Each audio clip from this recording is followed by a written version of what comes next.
What is happening, guys? It is your boy Brad here. Welcome along to the Big Brad channel, and it is the eve of the Euro 2020 final between Italy and England, and my goodness, have I ever looked forward to a final in my lifetime like this?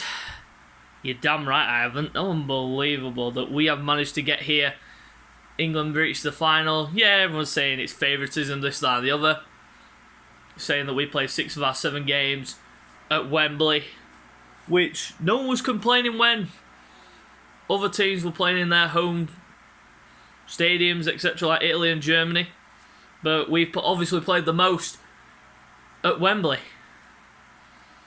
But that's how they formatted it. And UEFA have now said that it was wrong. It was wrong the way they did it. Well, why did they do it in the first place then? Why didn't they just stick it in one place? Why didn't they just do it in England? Why didn't they just do it in England like they did in '96? Makes no sense. Makes no sense. And then people are complaining about how we got there, saying about the penalty that it was a dive and the laser pen, this, that, and the other. But England have been fined anyway, so let's just move on from all that bollocks and let's focus on the final, because it is going to be a very, very, very difficult game. Italy, 33 games unbeaten. 33 games unbeaten. Mancini, he has taken that Italian side. He has literally done surgery to that Italian side. He has taken quite a lot out of that Italian side that you'd think would be there, but are not there. And has turned them into a force.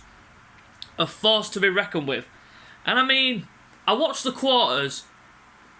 No. Semis. The semis, I should say, not the quarters.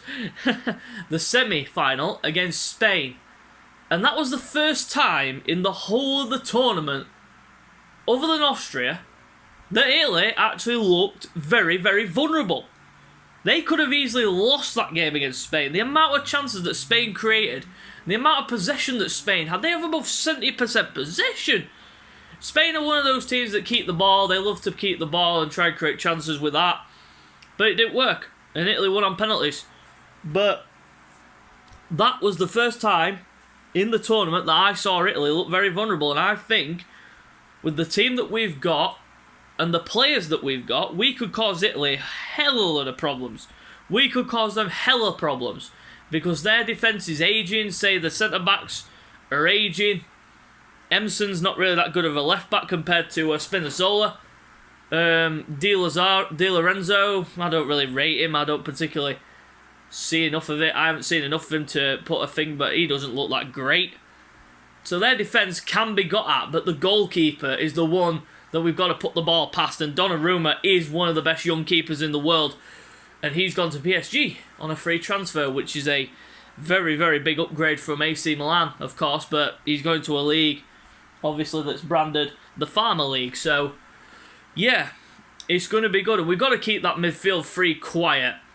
And for me, I just don't know why Locatelli's not starting. He scored 2 against Switzerland in the group stage, and since then he's been exiled for Barella, Verratti and Jorginho. Everyone's raving about Jorginho. And I mean, yeah, he has had some good games, but for me, they shouldn't be playing Jorginho. Well, Jorginho will play in the final. He will play. That midfield three is there stuck. But Locatelli, I've got a feel for him because he scored 2 against Switzerland, then next minute, he's exiled. He's not even playing in the squad anymore. He's not played a game. He's only come off the bench.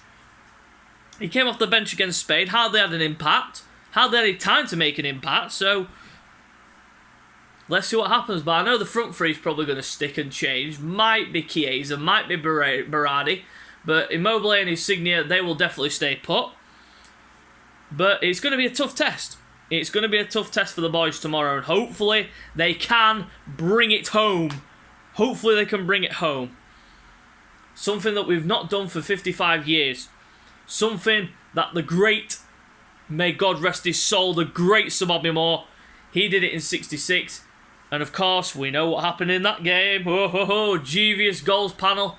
When Jeff Hurst shot, did it cross the line? Did it not cross the line? But it did. It did. It did cross the line. That's just me. That's just me because I'm English. But yeah, I'm just hoping for a really good game. I'm just hoping for a really good game. And I think we can get the Italians. I think we can play the Italians at their own game because they are a counter-attacking team. They will sit back, try and hit on the brakes with their pace up front with Insigne and Berardi or Chiesa, vice versa. And then obviously they've got the danger of Immobile up front.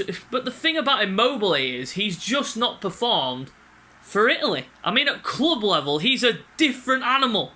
But at international level, he just looks a shell of what he is at club level. Jesus. I've never seen a downgrade. Me, personally, I don't think he should be starting. He's not warranted to start in the final, but he will. He'll start. And probably go off for Belotti or something in the 70th, 80th minute or something. I don't know. But my thoughts, I think we can beat Italy. I think we can beat Italy, genuinely. We beat the Germans. Everyone put us down against the Germans. Everyone thought we were going to get absolutely humiliated and battered like we usually do against the Germans. But we didn't. We stuck to a game plan. We played them at their own game. 5 at the back, it worked. But for me, we should not be playing 5 at the back against Italy. We should be playing a 4 at the back. This is my predicted 11 for the game tomorrow. Starting in goal, of course, John Pickford conceded his first goal at this tournament against Denmark in the last round. But it was a stunning free kick, but he should have got a hand to it at least. He should have got a hand to it. But, of course, he didn't. And it went in. So we conceded our first goal. But Pickford starts in goal. The back four stays the same. Walker, Harry Maguire, John Stones, and Luke Shaw. Luke Shaw, he has been immense. He has been immense in this tournament. God, that guy. Amazing. And Walker, his recovery pace is something else.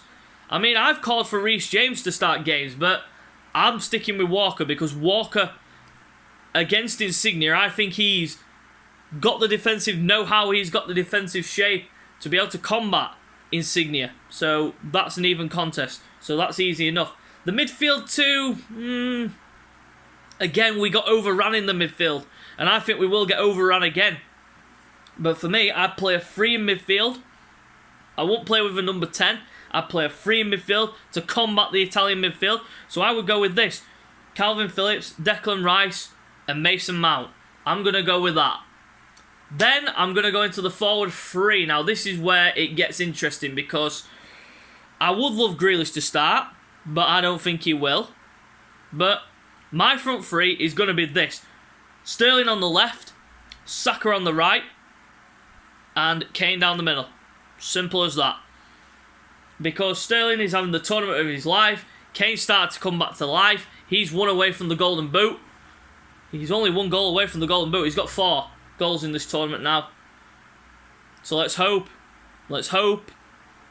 he can get that goal and maybe another to pinch the Golden Boot away from Ronaldo and Patrick Schick, who are currently 5 goals in this tournament. But I'm just hoping for a good game. I really do. I think it will be a good game, personally. I think it will be a good game. It will be a really competitive, feisty game. And let's just hope it does not go to extra time. But if it does go to extra time, I think we're the favourites because we've got the best bench. Even Giorgio Chiellini said our bench alone could win this tournament. I mean, our bench is something else. We've got the likes of Jack Grealish, Jadon Sancho, Jude Bellingham, all these good young players on the bench, ready to come on and do a job. And I would be happy if we do beat Italy within the 90. And my score prediction, I'm going to go 2-1 England. 2-1 England. It's coming home, boys. Let's see if we can do it. So, I'll be doing my reaction video on Monday, so stick around for that. Subscribe to the channel if you're new.